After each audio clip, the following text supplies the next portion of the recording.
On a dépassé le Hunger Game. Là, on est vraiment dans la famine. Rami Abu Jamous is a French-speaking Palestinian journalist in Gaza. He sent them on a voice note sharing what he's seen. Salut les amis, toujours vivants.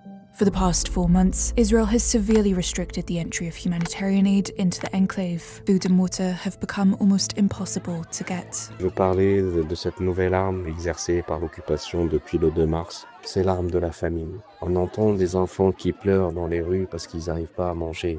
On voit l'épuisement de la population entière qui sont devenus non seulement maigres, mais aussi psychologiquement épuisés.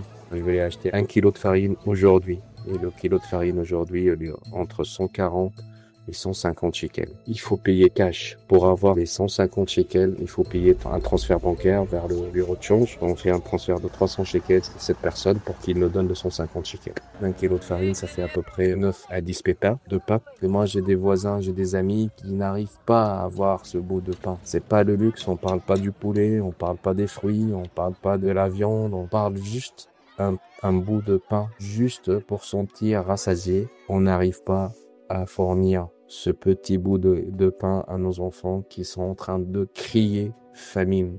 L'eau qu'on est en train de boire actuellement, c'est de l'eau douce, c'est pas de l'eau potable. Station de purification de l'eau ou bien désalisation de l'eau, ça fait presque 2 ans qu'ils n'ont pas reçu tout ce qui est matière chimique et filtres et tout ça pour avoir une eau potable. Tous les jours, les enfants et les familles font la queue pour avoir de l'eau potable. Et à la fin, il y a pas suffisamment pour tout le monde. Gaza est devenu vraiment Gazagrad et on est en train de mourir avec cet arsenal militaire qui est en train de bombarder 24/7. Et là, la guerre de la faim qui rend les gens fous. On meurt dans les pires des méthodes devant le monde entier.